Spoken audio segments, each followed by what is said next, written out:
त्यानंतर पालकमंत्र्याच्या आदेशाने जिल्हा नियोजनाला तशा सूचना दिल्या व त्यासाठी 2,52,00,000 रुपयाचा निधी हा आमच्या पक्षाने आणि मूळ दिलीप अण्णांनी हा आणलेला आहे।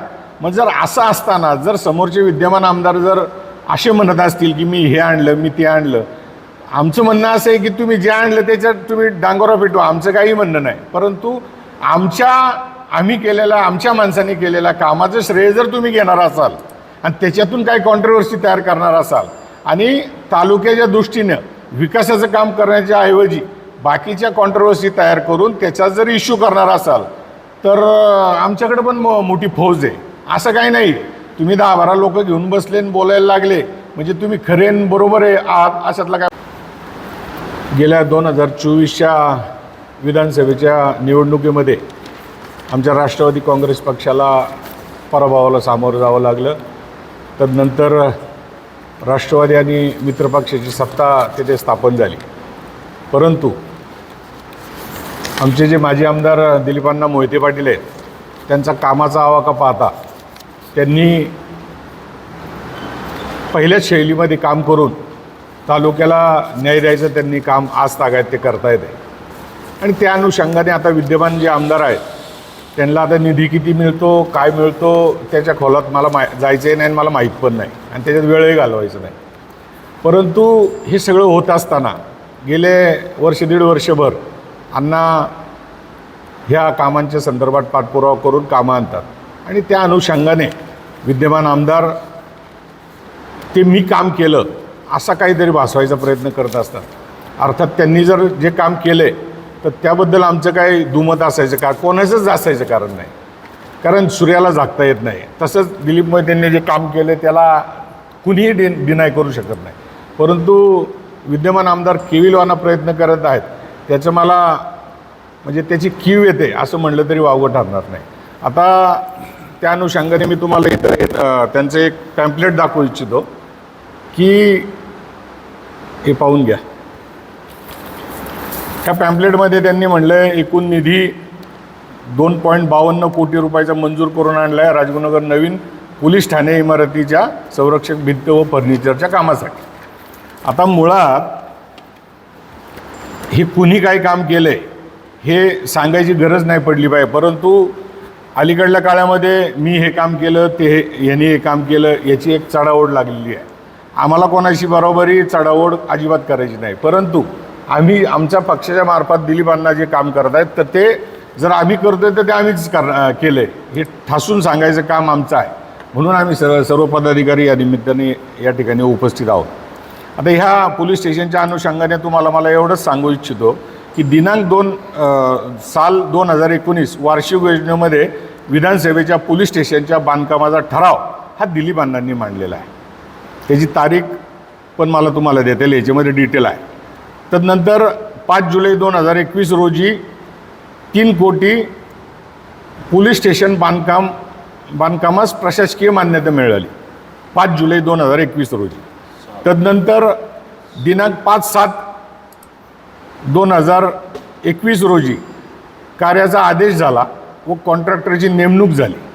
तदनंतर 16 डिसेंबर 2022ला भूमिपूजन झालं आणि हे आमच्या पक्षाने केलं। आमचे नेते दिलीप अण्णा यांच्या हस्ते ते भूमिपूजन आम्ही केलं।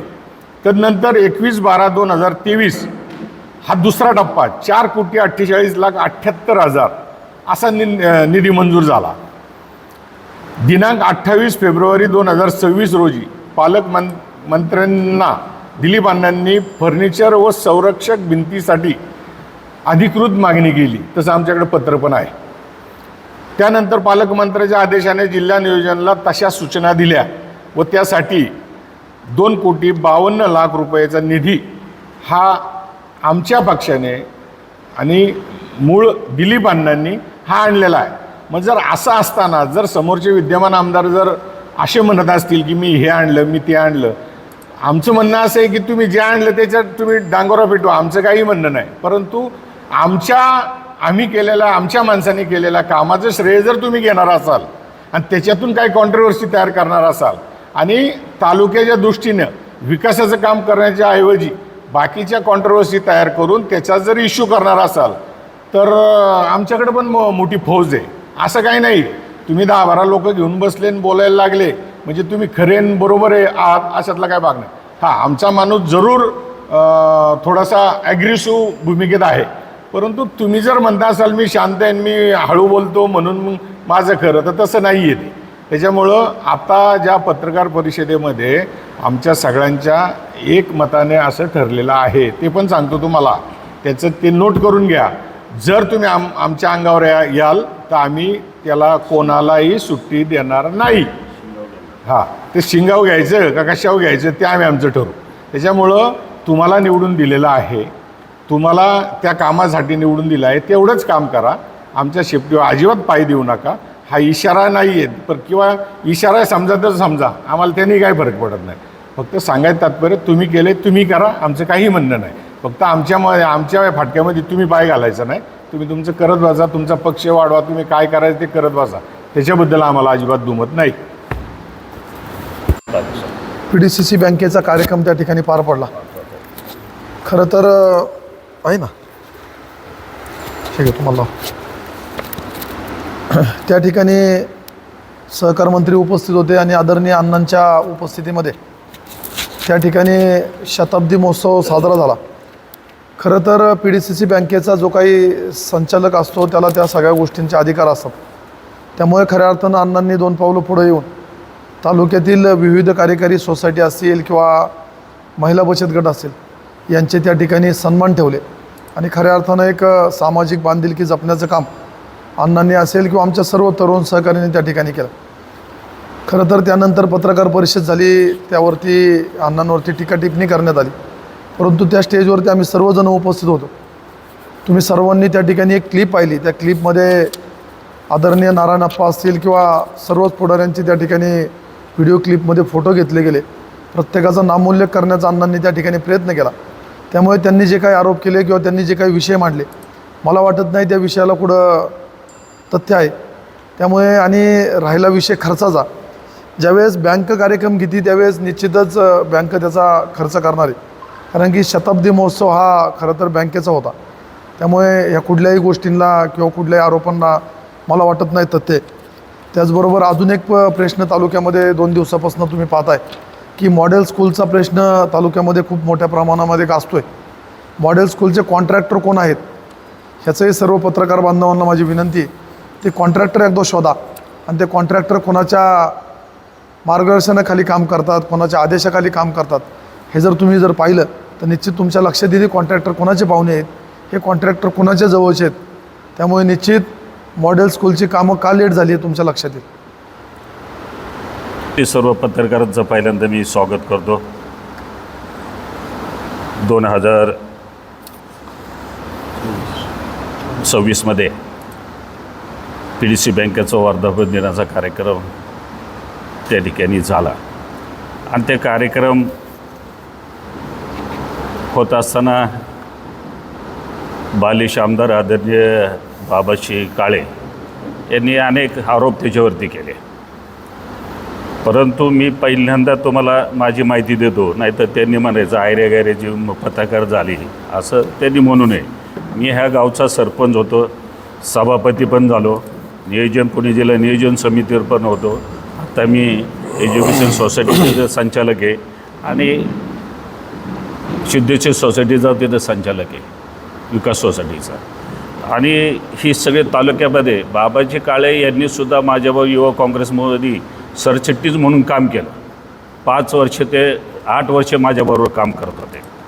तर बाबाजी काळे अजूनही बालिशप्रमाणे ह्या ठिकाणी बोलतात. त्यांना वाटतं आपण ग्रामपंचायतचा सरपंचच आहे, अशा पद्धतीची भाषा आपण ग्रामपंचायतीमध्ये बोलतो किंवा जिल्हा परिषदेमध्ये बोलतो अशी त्यांची वेळ. त्यांना अजून माहीतच नाही आपण आमदार आहे, कसं बोललं पाहिजे, आपण तालुक्याचं प्रतिनिधित्व करतो आहे, कसं बोललं पाहिजे हे अजूनही त्यांच्या ज्ञात. मी सुद्धा सरपंच असताना त्यावेळेला सुद्धा शांताराम घुमटकर हे माझ्या विरोधात होते, परंतु 9 दिवस म्हणून 9 दिवस आमचा विरोध राहिला. पण मी बापूंच्या मार्गदर्शनाखाली तिथं काम करीत होतो, कारण ते 15 वर्ष सरपंच होते आणि मी त्यांच्याबरोबर 15 वर्ष सदस्य होतो.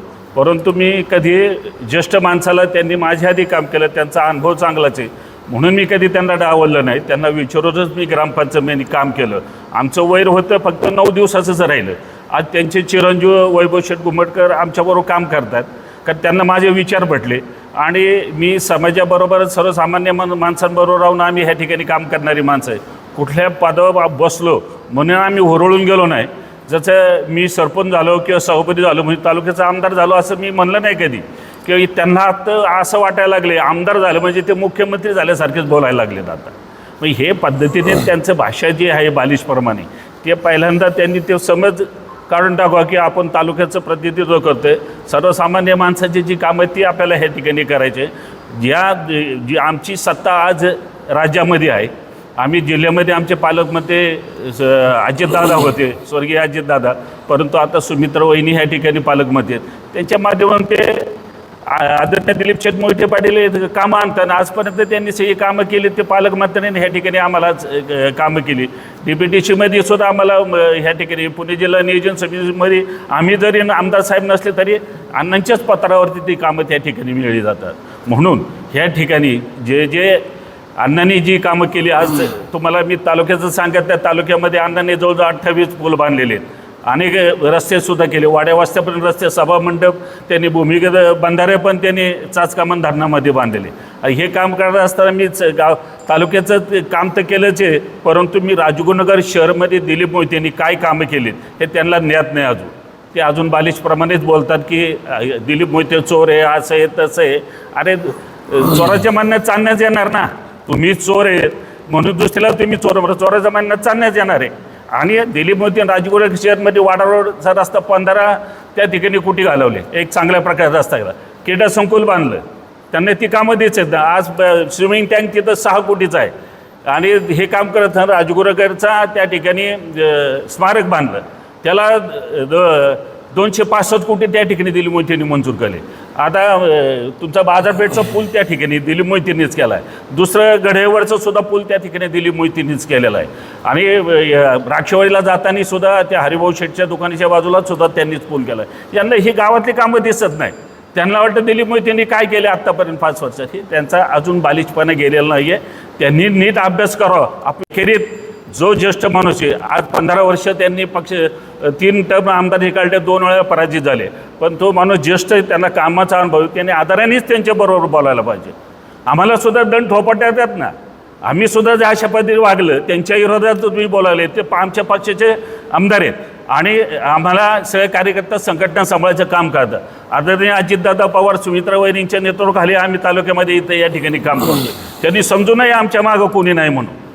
आम्ही ते काही बोलत म्हणून काय, त्यांना जनतेने निवडून दिले, मला मान्य करतो, मी त्यांना दिले, कारण सगळे पक्ष एकत्र आले म्हणून त्यांना हा विजय मिळाला. तर आम्हाला दिलीप मोहितेंना 1 लाख मतं मिळालेलीच ना, ते 1 लाख लोकांसाठी दिलीप मोहिते इथं काम करतायत आणि जी कामं आमची पेंटिंग पडली ती सगळे पूर्ण काम करायचं काम दिलीप मोहिते ह्या ठिकाणी करतात. मग त्यांनी अशा पद्धतीची भाषा वापरायची, चोऱ्या करतात, इथं जमीन लुटल्या. अरे चोऱ्याच्या मनात नेहमी चांदण्याच असतात, चोराव मोरच असतो. हा चोराव मोर आणि चोऱ्याच्या मनात चांदण्या यार असतं, कारण तो उद्योग तेच करतात ना सगळे आत्तापर्यंत, त्यांनी तेच केले. आता मी पाहतो ग्रामपंचायतमध्ये स्वतःला सगळं पाणी होतं, ग्रामपंचायत काळजीवाडी सरपंच, त्यांनी त्याच्या मिसेसला सरपंच केलं. त्यांना पक्षामध्ये असताना सुद्धा आम्ही मार्केट कमिटीचं तिकीट दिलं. का पराजित झाले त्यांना माहिती आहे, ते पराजित त्याला मार्केट कमिटीला झाले. जिल्हा परिषदला सुद्धा ते त्या काळात आमच्याकडे शिवसेनेत गेले, तिकडे जिल्हा परिषदेचे जाऊन. म्हणजे अशा पद्धतीचं काम करणारा माणूस हा बोलत असताना आपण थोडा विचार करून ह्या ठिकाणी त्यांनी बोलायला पाहिजे. माझे दोन्ही माझ्या आमदाराला विनंती, तालुक्यामध्ये तुम्ही चांगल्या पद्धतीचं काम करा. बाबाजी काळेंना लोकांनी चांगल्या मतांनी निवडून दिले, तुम्ही तालुक्याचा विकास या ठिकाणी करा. तुम्ही याच्यात एकमेकांवर शिंतोडी उडू नका. याच्यात तुमचे आदरणीय दिलीप शेठ मोहिते पाटलांचा त्यांचा आदर द्यावा. त्यांनी सुद्धा काम केले, त्यांचा सुद्धा तुम्ही ह्या ठिकाणी आदर ठेवला पाहिजे. ते बोलतात ते कामावरतीच बोलतात दिलीप मोहिते, वेगळं काही चुकीचं बोलत नाही आहे. म्हणून माझं विनंती आहे आत्ताच्या स्टँडिंग एमएलएला की तू काम करणारा माणूस आहे, तू काम कर. अजून तुला येऊन 1.5 वर्ष झाले, 2 वर्ष झालेले, अजून तुला कामाचा बराच अनुभव यायचा आहे, अजून कामं बरीच करायची. आज तालुक्यामध्ये इथं पाण्याचा प्रश्न आहे. आज 22 गावांना पाणी, 22 टँकर चालू आहे खेड तालुक्यामध्ये. 19 गावांना पाणी नाही आहे. तो प्रश्न बाजूला राहिला, तो प्रश्न पहिला सोडा ना तुम्ही. मग बाकीच्या याच्यावर तुम्ही हे आयत्या पेटावर रेकॉर्ड करायला वाटतात तुम्ही. ते दिलीप मोहिते गेले तिथं रेकॉर्ड वाढ. अरे आज पाणी प्यायला नाही, दुष्काळ पडला, अजून पाऊस नाही. त्याच्याकडे तुम्ही पाहत नाही. लोकांना पाणी मिळालं पाहिजे. आज तिथे वाड्या वस्ती ते जो 22 वाड्या वस्तीमध्ये आज पाण्याचा प्रॉब्लेम आहे पूर्व पट्ट्यामध्ये. हा विषय तुम्ही बोलत नाही. त्याच्यावर तुम्ही काम करा. नवीन काय करायचं ते करा. आता तुमचा प्रश्न ठीक आहे, अजितदादा आले, सर्वे केला, तुमचा ट्रॉफिकचा प्रश्न होतो तर त्यांनी त्याच्यावर मार्ग काढला आहे, ते काम चालू आहे. ते म्हणतात ना दिल्ली मोदीने आजपर्यंत ट्रॉफिकचा प्रश्न सोडवला नाही, परंतु तो विषय जो आहे तो अजितदादाने मार्गी लावलेला आहे. त्याचं काम भूमिपूजन सुद्धा झाले. ते काम सुद्धा आता रस्ता रुंदी करण्याचं काम चालू आहे. मी ही कामं त्यांना दिसत नाही. तुमचं एक सांगा ना, आज पाण्याचा प्रश्न तुम्ही आजपर्यंत एक खड्डा सुद्धा बजावला नाही. आज पश्चिम पट्ट्यामध्ये जाऊन बघा, पूर्व पट्ट्यात बघा खड्डे किती पडले, ते सुद्धा त्यांनी बुजवायचं काम अजून तेवढं तरी काम करावं ना त्यांनी. खड्डे बुजवा तुम्ही, पाण्याचा प्रश्न मिटवा. असे अनेक कामं त्यांना करण्यासारखी आहेत. त्यांनी काम करावं. जनता तुम्हाला मतं दिलीत म्हणल्यानंतर तुम्ही त्या पद्धतीने वागा. तुम्ही आरोप प्रत्यारोप करून जनता तुम्हाला हे म्हणणार नाही, तुमच्या डोक्यावर फुलं टाकणार नाही. पण तुम्ही काय करताय काय नाही तुम्ही त्याचा आत्मपरीक्षण करा, हेच सांगतो. आणि एकमेकांनी त्या ठिकाणी टीका करण्यापेक्षा तुम्ही विकास काम करा. राष्ट्रवादी पक्ष हा विकास काम करणारा पक्ष आहे. आमचे पालकमंत्री, आमचे महाराष्ट्र राज्याचे उपमुख्यमंत्री आदरणीय सुमित्रा वहिनी ह्या ठिकाणी आहे. यांच्या नेतृत्वाखाली आम्ही तालुक्यामध्ये काम करतो, जिल्ह्यात काम करतो आहे. आणि आमचा पक्ष आम्हाला कशा पद्धतीचं काम आणायची हे सगळं माहिती आहे. अण्णांची जी कामं मागची करतात, नवीन कामं आधीची त्यांनी आणलेली ती कामं आता चालू आहेत. नगरपालिका असेल, तुमच्या तिन्ही नगरपालिकेला अण्णांनी ह्या ठिकाणी कामं आणलेली. आणि एवढी कामं मोठी चालू आहे. राजगुरुनगर शहरामध्ये सगळे रस्ते तुमचे कॉन्क्रिटिंग झालेले. पाण्याचा प्रश्न आम्ही त्या ठिकाणी जवळ सोडायचा प्रयत्न केलेला आहे. अण्णांनी त्या ठिकाणी 2 कुटे आणले आणि तिथं फिल्टर प्लॅन्ट बांधला. तिथून पाणी डायरेक्ट राजगुरुनगरला आहे. तिथे म्हणजे ना पाण्याचा प्रश्न सोडवता नाही. कचऱ्याचा प्रश्न ह्या जागेचा अवयवी या ठिकाणी राहिलेला आहे. तो सुद्धा प्रस्तावित प्रश्न जागेचा आहे. तिन्ही नगरपालिकेचा प्रस्तावित तो आहे. जागेचा प्रश्न असल्यामुळे तोच प्रश्न सुटला तर तो शासनाच्या माध्यमातून या ठिकाणी तो कचरा प्रश्न सुटला तर अशा पद्धतीचं काम करत असताना त्यांनी आपल्या आदरणीय दिलीप मोहिते पाटणं ठेवा. त्यांना अडचणी अण्णांची मदत मागवा ना, अण्णा मदत करतील त्यांना ना. तुम्ही अण्णांची मदत. आता तुम्ही सांगितलं वळसे पाटील असे बोलले, त्याच्यापर्यंत वळसे पाटील आमच्या पक्षाचे नेते, ते त्यांच्या जिल्हा राज्याचे त्याचे प्रतिनिधित्व करतात. ती आमच्या पक्षाचा अंतर्गत प्रश्न आहे. आमचं त्याच्याबद्दल कोणाचंच काय म्हणणं नाही. कारण दिलीप वळसे पाटील आमचे नेतेचे आमचे जिल्हा राज्यामध्ये त्यांच्याला प्रतिनिधित्व दिले. पुणे जिल्ह्याचं ते नियोजन त्या पद्धतीने करतात. त्याच्यामुळे आम्हाला आमच्या नेत्याबद्दल आदरच आहे. वळसे पाटील स्वतः पक्षाच्या माध्यमातूनच त्यांनी त्या ठिकाणी संघटना बांधत असताना सर्वसामान्य माणसाला, सर्व नेत्यांना या ठिकाणी न्याय द्यायचं काम केलं. आम्हाला सुद्धा आपल्या तालुक्यावर सुद्धा जिल्हा परिषद अध्यक्षपद मिळाले, त्यांनीच त्यावेळेला दिलेलं आहे. आता दूध संघावरती अरुण सांबारे गेले, त्या दिलीप वळसे पाटील त्यांच्याकडे निरीक्षक होते, त्यांनी अरुण सांबारेला पुणे जिल्हा दूध संघाचा अध्यक्ष केले. अशी कामं वळसे पाटलांनी आमच्या तालुक्यामध्ये आम्हाला न्याय द्यायचं काम केलं. आणि राहिला तो भीमाशंकरचा प्रश्न, त्या दिवशी सुमित्रा वहिनी हे ठिकाणी आल्या होत्या. वळसे पाटलांचं, अण्णांचं आणि सुमित्रा वहिनीची चर्चा झालेली आहे हे त्यांना माहीत नाही. जे जे काम अण्णांनी सुचले त्या पद्धतीने वळसे पाटीलसुद्धा त्यांना सांगितलं की त्या पद्धतीने तुमचे बाकीची कामं त्या ठिकाणी करून घ्या, हे सुद्धा त्यांचं बोलणं आहे. आणि ती कामं सगळी होणार आहे. ठराविक आम्ही हातवादी हे आमचे सगळे मंडळी, आमची ताकद मोठी आहे. आम्ही बरेच कार्यकर्ते ह्या ठिकाणी, आमचे जिल्हा परिषद माजी अध्यक्षसुद्धा ह्या ठिकाणी आम्ही बोलवतो. दूध संघाचे अरुण सांबारे सुद्धा ह्या ठिकाणी बोलतो. पण जो तो माणूस ज्याच्या ठिकाणी त्या ठिकाणी काम करतो, म्हणून ही मंडळी आम्ही ह्या ठिकाणी जास्त बोललं नाही. आता आम्हाला त्यांनी दंड थोपायला लावू नये. मला दोन थोपडलं तर मी आवाजही चांगला काढू शकतो, परंतु पक्षावरती, आमच्या नेत्यांवरती अशा पद्धतीचा चुकीचा आरोप केला तर आम्ही या ठिकाणी गप्प बसणार नाही. आणि त्यांनी ह्या गोष्टी आवरावा आणि तालुक्याचा विकास करा, एवढीच आम्हाला त्यांना विनंती. धन्यवाद.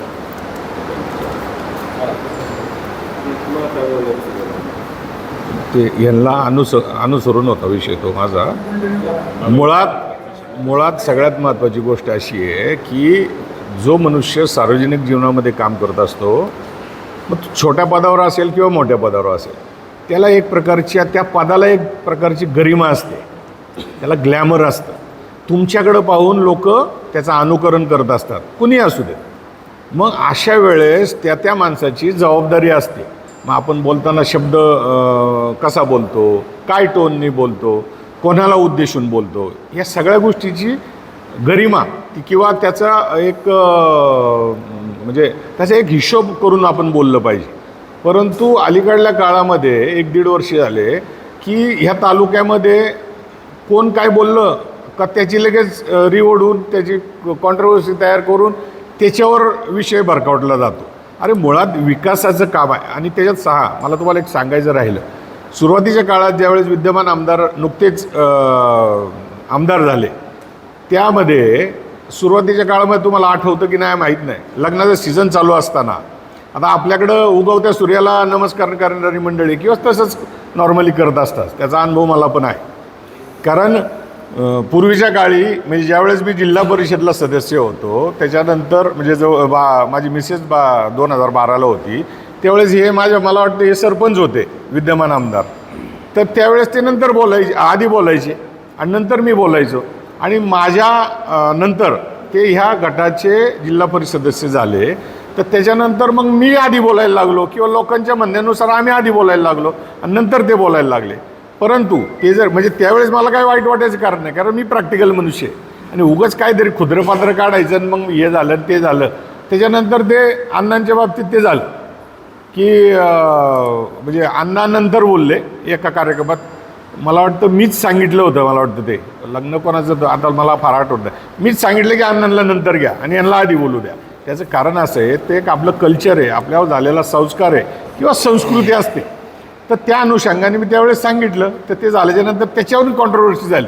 मला फक्त निरोप आले, मला कोण म्हणलं नाही या कोण आलं नाही सांगायला असं त्याचं उत्तर मी दिलं असतं. समजा सांगायचं तात्पर्य काय तर की त्या सुरुवातीच्या काळामध्ये पण मी आधी बोलणार का तू आधी बोलणार. अरे मला असं वाटतं की सिनियर मनुष्य म्हणजे आपण आजूबाजूच्या तालुक्याचा जर आपण विचार केला ते जर पाहिलं म्हणजे मला वाटतं भोसरी मावळ या ठिकाणी आपण पाहतो की माजी आमदार नंतर बोलतात आणि आजी आमदार किंवा विद्यमान आमदार आधी बोललं जातं.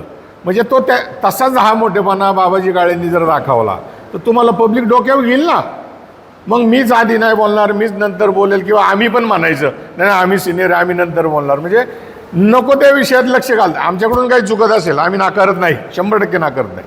परंतु म्हणजे आमचे जे नेते आहेत त्यांच्याशी आम्ही बोलत असतो. म्हणजे असं काही नाही की फक्त आम्ही यांनाच सल्ले देतो आहे. सल्ले तर यांनाच द्यायची गरज आहे तशी, कारण ते नवीन आहेत अजून तसे. आणि मग सिनियर मनुष्य त्याचं ऐकावं ना. आणि आम्ही त्यांना सांगू की त्यांना विश्वासात घेऊन तालुक्याच्या विकासाच्या दृष्टीनं काही गोष्टी तुम्ही 2 पावलं पुढं येऊन काही गोष्टी त्यांनाही मदत करा. काय फरक पडतो. तू कोंबडा हरवलं पाहिजे फक्त एवढाच विषय. सूर्य उगवला पाहिजे, सूर्य उगवत नसतो. कोंबडा हरवलं काय नाही हरवलं काय तर कोंबडं सूर्य उगवतच असतो, तो काही विषय नाही. परंतु तो विलास झाला पाहिजे. ह्या अनुषंगाने जर एकत्र आले सगळे तर चालतंय ना. आता पहिले शिवसेना आणि राष्ट्रवादी एकत्र होतीच ना सत्तेत उद्धव ठाकरेंच्या नेतृत्वाखाली. मग आता फक्त नाही आहे, मग आम्ही पण एकत्र काम करू शकतो ना. असा चांगला विचार त्यांनी पण करावा, आम्ही करू. आणि त्या अनुषंगाने तालुक्याच्या सर्वांगीण विकासासाठी आता अध्यक्षांनी मागे सांगितलं ती 22 माझ्या मतदारसंघातलीच ती गावं आहेत, 22 ताणलेली गावं आहेत. ती पाणी तिथं नाही आहे किंवा आता दुष्काळ पडायची शक्यता आहे. मग असे मोठे प्रश्न आहेत ते करा ना, त्याच्यावर मार्ग काढा ना. मग आता फक्त आता मध्यंतरी इलेक्शन झाले जिल्हा परिषदला, सगळ्या उमेदवारांनी आमच्या सकाट तिथं टँकर पुरवले. पाणीच खूप झालं, उन्हाळ्यात पाणी खूप झालं. अर्थात मी 6 वर्ष टँकर माझा तिथं चालू आहे म्हणून मला नैतिकता आहे बोलायची म्हणून बोलतोय. आज तिथे एकही टँकर चालू नाही आहे. मला कालच फोन आले की टँकर चालू करायला लागेल. ती व्यवस्था आता करतोय आम्ही, विषय तो नाही. मग लोकप्रतिनिधी म्हणून तुमचं काम नाही का तिथं कुणी असेल, तो जिल्हा परिषद सदस्य असेल तिथला किंवा अजून कुणी असेल आजूबाजूचा असेल, ज्याला वाटतं पुण्याचं काम करायचं करा ना, तिथं टँकर टाका ना. नाही ते होत असेल शासनाकडून होईल. मग अशा अनुषंगाने जर तुम्ही एकत्र येऊन जर काम केलं तर सर्वांगीण विकास होईलच ना. आणि भांडण मारामाऱ्या करायचं तर ते पण करू आपण, तोही काही विषय नाही. परंतु त्याला काय अर्थ राहणार नाही, ते काही कल्चर नाही, ती काय आपली संस्कृती नाही आणि लोकांनी तेवढ्यासाठी निवडून दिलेलं नाही. त्याच्यामुळं तुम्ही दोघांनी पण असं, मी तर आता दोघांचंही म्हणतो, दोघांनी पण त्या तालुक्यातल्या बाकीच्या गोष्टी लोकांची ज्यांना मनोरंजन पाहिजे त्यांची हौस भागवू नका, एवढीच या निमित्तानं विनंती करतो.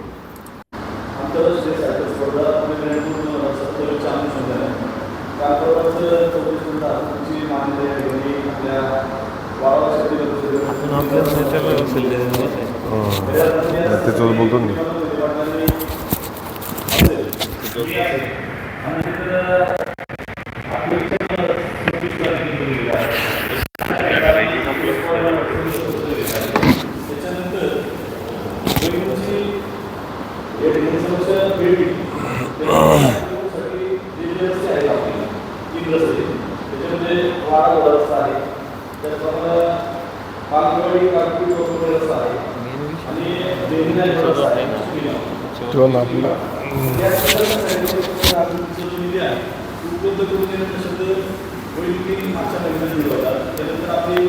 पत्रकार परिषद झाली त्याच्यामध्ये देखील मी तुम्हाला सांगितलं होते की हा रस्ता मंजुरीसाठी वहिनींनी स्वतः मान्यता दिलेली आहे.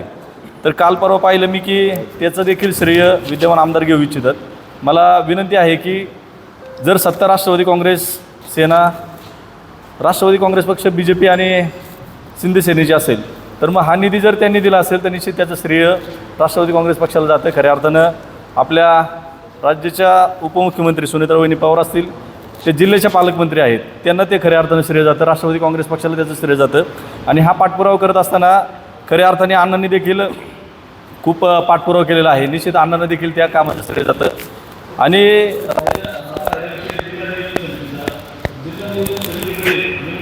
त्याला किती अधिकार असतात याचा थोडा विद्यमान आमदारांनी विचार केला पाहिजे.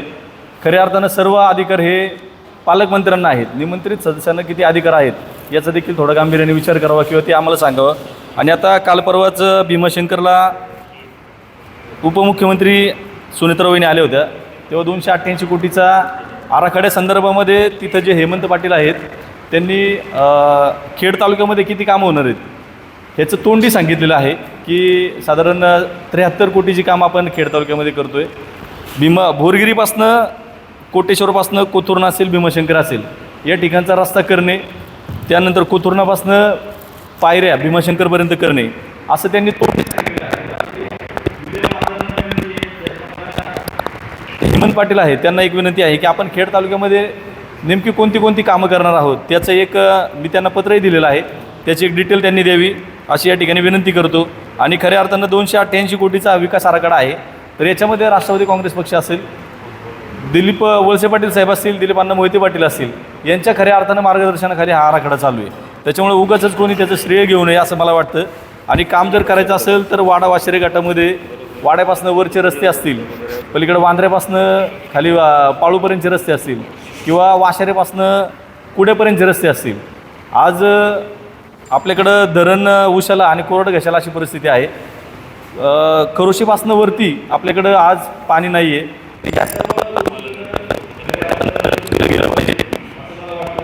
श्रेयवादाची लढाई जर करायची असेल तर निश्चित आपण जो पाठपुरावा करतोय, फक्त आपण पाठपुरावाच करतोय, त्याच्यासाठी ठोस काही आपल्याकडं असेल तर ते देखील विद्यमान आमदारांनी या ठिकाणी पत्रकारांसमोर ठेवावी अशी या ठिकाणी विनंती करतो आणि थांबतो.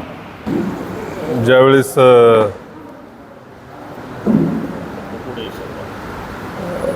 अण्णा खेड तालुक्याचे आमदार होते, खरं पाहिलं तर त्यावेळेस दादांच्या माध्यमातून खेड तालुक्यामध्ये विकासाचा खूप मोठा असा डोंगर उभा केला. आणि त्यावेळेस अशी परिस्थिती होती की अण्णांना उद्घाटनाला जायला वेळ नव्हता आणि कितीतरी उद्घाटनाला अण्णा जात नसे, कार्यकर्त्यांना सांगायचे तुम्ही उद्घाटन करून घ्या, अशी परिस्थिती. एवढा मोठा कामाचा डोंगर. खरं पाहिलं तर अजितदादांनी तुम्ही इलेक्शनच्या त्या आधी पाहिलं असं जवळजवळ 5,000 कोटीची उद्घाटनं या आपल्या खेड तालुक्यामध्ये केलेली होती. आणि त्यावेळेस 5,000 कोटीचे उद्घाटनं करत असताना कितीतरी गावांचे प्रस्ताव त्यावेळेस पोलीस स्टेशनचा असन, तुमच्या रस्त्यांचा असन, पुलाचा असन, ज्यावेळेस अजितदादा पहाटे तळेगाव चौकामध्ये आले त्यावेळेसही अजितदादांनी त्या रस्त्याची पाहणी करून त्या रस्त्याच्या साईड पट्ट्याला निधी देण्याचं काम हे खेड तालुक्याचे आमदार दिलीप अण्णा मोहिते पाटील यांच्या माध्यमातून केलं. परंतु आत्ता परिस्थिती अशी आहे, खरं पाहिलं तर आपल्या त्या दिवशी PDCC बँकेचं 100 वर्ष पूर्ण झाल्यामुळं त्याचं उद्घाटन होतं, कार्यक्रम होता. तो त्या PDCC बँकेचा वैयक्तिक कार्यक्रम होता. त्या PDCC बँकेच्या संचालकांना बोलावणं PDCC बँकेने ठरवायचं होतं हे कोणाला बोलवायचं आणि कोणाला नाही. हे काय अण्णांचा वैयक्तिक कार्यक्रम नव्हता की तो कोणत्या पक्षाचा नव्हता. त्यामुळे तुम्हाला आमंत्रण दिलं नाही दिलं हा तुमचा प्रश्न आहे. आणि ही PDC बँक ही सामान्य जनतेची बँक आहे. तुम्ही त्यावेळेस असे बोलले की प्रत्येक वेळेस अण्णाला तुम्ही कुत्र म्हणून हिनवत गेले, तुम्ही स्वतःला हत्ती समजून चालायचं असं काही वगैरे वगैरे असं तुम्ही बोलले. पण तुम्ही हत्ती आहे का? एक मुंगीसुद्धा हत्तीची काय अवस्था करू शकते तुम्हाला माहिती आहे. खरं पाहिलं तर त्यांनी ज्यावेळेस असे शब्द जर आम्ही तुम्हाला कुत्र म्हणून शब्द वापरला तर किती तुम्हाला मी मागत पडन, तुम्हाला किती जोंबन. पण आमची ती पातळी नाही.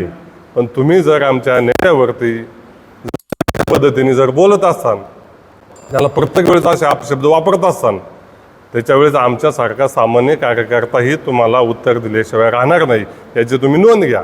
पहिली दुसरी गोष्ट म्हणजे अख्ख्या MIDCमध्ये ठीक आहे, तुम्ही तुमचे बगलबच्चे, तुम्ही कॉन्ट्रॅक्टर कोणाकडून कसे हप्ते घेता, काय करता आम्हाला माहीतच नाही का? काय आलं तुमच्यावरती बोलत नाही याचा तुम्ही गैरफायदा घेऊ नका. प्रत्येक वेळेस तुम्ही आले का उठले का चालले अण्णांनो काय कमी काम आहे, तुम्ही सत्तेत नाही त्याच्यामुळे तुम्हाला काम नाही. अण्णांच्या माध्यमातून ज्यावेळेस मी आता कितीतरी वेळा पाहिलं अण्णांच्या बंगल्यावरती आम्ही बसलेलो असतो, लोक त्याच्या बंगल्यावरती त्यांच्या बंगल्यावरती फिरून अण्णाकडे येतात. हो अण्णा आमचं काम करा, तेवढं आमचं कामच होत नाही. तुम्हाला काम करणारा माणूस मी अण्णा आहे. अण्णाला वेळ कमी म्हणून तुम्हाला वेळ सगळ्यात खूप आहे. पण त्याच्यामुळे सकाळी उठलं की तुम्हाला तेवढाच वेळ आहे की फक्त लोकांमध्ये फिरणे, पण लोकांच्या कामाचा बट्ट्या बोळ झालेला आहे. त्याच्यामुळे तुम्ही इथनं पुढं तरी बोलताना तुमचे शब्द सांभाळून काढा. काय होतं आम्ही बोलत नाही याचा अर्थ काय आम्हाला बोलता येत नाही असं काहीच नाही. आमची जी मार्केट कमिटी आम्ही बी तिथं संचालक आहे मार्केट कमिटीला, आम्ही पण डायरेक्टर आहे. तुमच्या ज्या पत्रकार परीक्षा होत्या तिथंच होत्यात. त्या काय त्याच्यावर बी तुम्ही काय काय बोलले बा, तुम्ही कशा पद्धतीने बोलता आम्ही त्याच्यावरती बनले जात नाही. जाऊ द्या मार्केट कमिटी शेतकऱ्यांची सगळ्यांची मिळून आहे, मग तिथं बसून आम्ही पत्रकार परीक्षेत घेऊन तुमच्यावर बी बोलू शकतो. पण आम्ही बोलत नाही, त्या मुद्द्यावर आम्ही जात नाही. तुम्ही किती कंपनीने जाता, कुठं हप्ता मागता, कशा पद्धतीने तुमची वाटचाल आहे आम्हाला सगळं माहिती आहे. तुम्ही ना तुम्हाला वसुली आणि तुमचा तुम्हाला लाभाची शिवाय तुम्हाला बोलल्याशिवाय पर्याय नाही. का तर मी एवढ्या दिवस बोलत नव्हतो का नव्हतो, तुम्ही किती त्रास ते आम्हाला माहिती सामान्य जनतेला.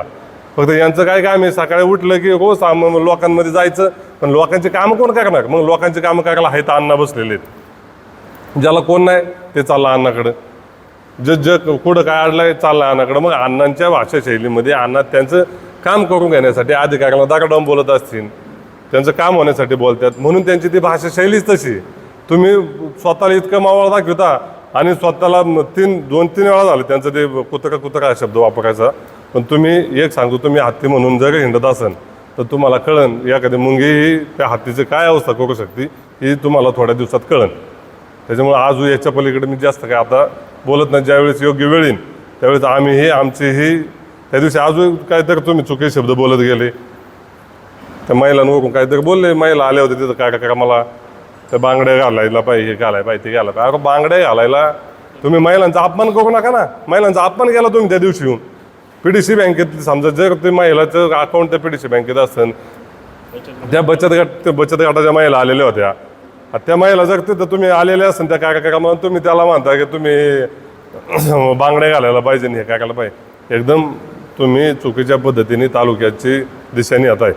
तुम्हाला असं वाटते की तुम्हाला लोकांनाही चांगली म्हणतात का चांगली म्हणतात? तुम्हाला तेवढाच वेळ आहे. उठले की सकाळी फक्त हिंडत बसायचं.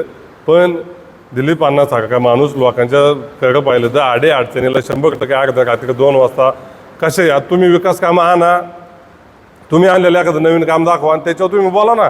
जे आता बऱ्यापैकी आता वर्षभर हस्तामत झालं, जुने प्रस्ताव कामं येतात. यांनी फक्त 5 लाखाचं काम असू द्या, जाहिरात पहिली त्याची. हे जाहिराती बाध्य का काय? तुम्ही तुमच्या कामं बोला ना. 5,000 कोटीचा डोंगर अण्णांच्या माध्यमातून उभा राहिला, त्याच्यावर कधीच एवढी तुम्हाला दिसली नाही लाल केलेली. पण यांनी शुल्लक गटाका जगात खांदा गेली ना तर यांची जाहिरात एवढ्या आमचं वसूल आमचं म्हणजे हे फक्त स्टंटबाजी ना बॅनरबाजी, याच्या पलीकडे काय नाही. तुम्ही सत्तेत नाही, तुम्हाला किती वर लोक काम देते लोकांनी पाहिलंय. आता परिस्थिती बघितली ना तुम्ही. म्हणजे अशा पद्धतीने आम्ही तुमच्या टीकेला 100% उत्तर देऊ, एवढंच आपल्या सगळ्यांना सांगतो. ज्यावेळेस योग्य वेळ येईल आता तुम्ही म्हणा तेव्हा. आणि ते म्हणत असं ना मागे आणि पुढे आणि ते आम्हाला नको सांगू, ते आम्ही त्याच्यामधलेच आहे. म्हणजे इथं कोण कुठं हप्ता गोळा करतं, कोण कुठं काय करतंय ती भाषा फक्त ती शिकवू नका, काय नका. फक्त आरोप करायचं आणि फक्त तुम्ही स्वतःला मालकाकडे समजत आहे ना, तर त्या पद्धतीने तुम्ही बोला, त्या पद्धतीने तुम्ही बी आमच्या नेत्या संघ बोला. का तुम्हाला आमचा नेता कधी येऊन कुत्रा म्हणला नाही, का आमचा नेता तुम्हाला तेवढे संस्कार आमच्या नेत्याचे नाही. त्याच्यामुळे तुम्ही तुमच्या संस्काराचे पाय म्हणले ना अशी करू नका, एवढंच आपल्याला या निमित्ताने सांगतो. धन्यवाद. प्रथमतः खेड तालुका राष्ट्रवादी काँग्रेस पक्षानं जी पत्रकार परिषद आयोजित केली होती, उपस्थित सर्व पत्रकार बंधूंचं प्रथमतः स्वागत करतो.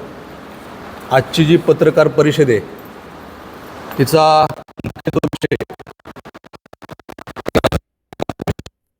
संदर्भामध्ये विद्यमान आमदार महोदयांनी जी एक पोस्ट याच्यावरती केली होती की त्यांनी असं दाखवण्याचा प्रयत्न केला की ही कामं त्यांनी मंजूर केलेली आहे. आता वास्तविक मी या सगळ्या गोष्टींचा पाडा न वाचता आमचे सहकारी बाबाशेठ राक्षे यांनी या संदर्भामध्ये डिटेलमध्ये आपल्याला सगळी माहिती दिलेली आहे की कशा पद्धतीनं अण्णांनी या सगळ्या गोष्टींचा पाठपुरावा करून भूमिपूजन करून कशा पद्धतीनं हा निधी मंजूर करून आणला. या संदर्भामध्ये माझ्या सहकाऱ्यांनी इत्थंभूत माहिती या ठिकाणी दिलेली आहे. वास्तविक विद्यमान आमदार महोदयांनी गेल्या 19-20 महिन्यांमध्ये जी त्यांनी स्वतःच्या पत्रान्वये जी कामं केलेली आहेत, जी कामं त्यांनी स्वतः मंजूर करून आणलेली आहेत, त्या कामांच्या संदर्भामध्ये त्यांनी स्वतःच्या पत्रकार परिषदेमध्ये माहिती द्यावी. परंतु त्यांच्या पत्रकार परिषद जर आपण पाहिली तर कुठल्याही प्रकारच्या कामांचा पाडा न वाचता केवळ आणि केवळ फक्त दिलीप अण्णांना टार्गेट करण्याचं काम ते आपणाला सातत्यानं दिसत आहे. संपूर्ण तालुक्यानं त्यांना जे निवडून दिलेलं आहे ते तालुक्याचा विकास करण्यासाठी निवडून दिलेलं आहे. केवळ आणि केवळ राजकारणामध्ये विरोध हा निश्चितपणानं असतो, परंतु जर विद्यमान आमदार महोदयांची कुठल्याही पत्रकार परिषदेमध्ये आपण जर भाषा पाहिली तर ते अण्णांना राजकीय विरोधक न समजता एखादा दुश्मन असल्यासारखी त्यांची भाषा आहे. हे खऱ्या अर्थानं आपल्या तालुक्याची राजकीय संस्कृती नाही. अण्णा देखील 3 टर्म या तालुक्याचे आमदार होते, परंतु त्यांनी आपला राजकीय विरोधकांना कधी अशा प्रकारची खालची भाषा वापरलेली नाही. आणि म्हणून त्यांना देखील आमची विद्यमान आमदार महोदयांना विनंती आहे की येणाऱ्या काळामध्ये आम्ही सर्व एक तालुक्याचा सुजाण नागरिक म्हणून आमची सर्वांची इच्छा अपेक्षा आहे की आपण देखील इथून पुढच्या काळामध्ये भाषा थोडीशी व्यवस्थित वापरावी. राजकारणामध्ये विरोध असावा, परंतु तो इतक्या खालच्या पातळीचा नसावा, हे देखील या निमित्तानं आवर्जून सांगतो. PDCC बँकेच्या संदर्भामध्ये देखील माझ्या सहकाऱ्यांनी या संदर्भात माहिती दिलेली आहे आणि इथून पुढच्या काळामध्ये त्यांनी आपली केलेली कामं तालुक्याच्या जनतेसमोर मांडावी. त्यांनी त्यांचं काम करावं, आम्ही आमचं काम करू. केवळ एकाच माणसाला टार्गेट करून चुकीच्या पद्धतीनं दिशाभूल करणं हे देखील चुकीचं आहे. वास्तविक आपण या सगळ्या गोष्टीचं जर मूळ पाहिलं, त्यांची होणारी चिडचिड, त्यांची होणारी आगपाखड, याचं मूळ कारण जर आपण शोधण्याचा प्रयत्न केला तर निश्चितपणाने एक गोष्ट लक्षात येते की 2029मध्ये येणाऱ्या विधानसभेच्या निवडणुकीमध्ये त्यांच्या मांडीला मांडी लावून बसणारे त्यांचे सहकारी हे सुद्धा त्यांच्या विरोधात उभं राहणार आहे. आणि म्हणून त्यांना आत्ताच भीती वाटायला लागलेली आहे की आपलं जर मतदान डिवाईड झालं तर आपला पराभव हा निश्चित आहे. तर आपल्याला पराभव करणारा या तालुक्यामध्ये एकच माणूस आहे आणि ते म्हणजे दिलीप अण्णा मोहिते पाटील. आणि त्यांची एवढीच इच्छा आहे की कुठल्याही परिस्थितीमध्ये दिलीप अण्णांनी फक्त उभं राहू नये, दिलीप अण्णाच त्यांच्या वाटेतला काटा आहे असं समजून त्यांची राजकीय वाटचाल चालू आहे. परंतु राजकारणामध्ये कुणी उभं राहावं, कुणी उभं राहू नये ही जनता ठरवत असते. म्हणून अशा पद्धतीनं एका व्यक्तीला टार्गेट करण्यापेक्षा त्यांनी त्यांच्या कामावरती भर द्यावा. तालुक्यातील तमाम जनतेनं त्यांना निवडून कामासाठी दिलेलं आहे आणि म्हणून त्यांनी इथून पुढच्या पत्रकार परिषदेमध्ये त्यांनी केलेल्या कामांचा पाढा वाचावा. परंतु दुर्दैवानं आतापर्यंतच्या एकाही पत्रकार परिषदेमध्ये दुर्दैवानं तालुक्यातल्या जनतेला कामांचा पाढा कुठेही त्यांचा पाहायला मिळाला नाही. केवळ आणि केवळ व्यक्तिद्वेष हा पाहायला मिळाला. त्यामुळे इथून पुढच्या काळामध्ये त्यांनी राजकीय संस्कृती जपावी.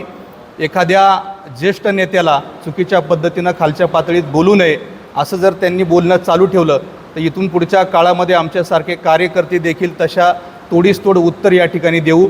आणि राहिला विषय की कामं त्या ठिकाणी मंजूर करून आणण्याचा, वास्तविक जी अण्णांनी त्यांच्या कार्यकाळामध्ये पाठपुरावा केलेली कामं आहेत, पत्र दिलेली आहेत, तीच कामं आता मंजूर होत आहेत आणि त्याचं सर्व श्रेय हे त्या ठिकाणी दिलीप अण्णांचं आहे. परंतु विद्यमान आमदार महोदय हे तालुक्याची दिशाभूल करून वेगवेगळ्या पोस्ट टाकून असं दाखवण्याचा प्रयत्न करतायत की ही कामं मी स्वतः मंजूर करून आणली. वास्तविक एखादं काम मंजूर होण्यासाठी त्याच्यासाठी खूप मोठी प्रोसेस आहे. फक्त शेवटचं 10% ते दाखवतात, पण त्याच्या अगोदर दिलीप अण्णांनी 90% केलेलं काम मात्र ते दाखवत नाही. दुर्दैवानं अशा पद्धतीचं त्यांनी काम करू नये हेच या निमित्तानं सांगतो आणि या ठिकाणी थांबतो. धन्यवाद.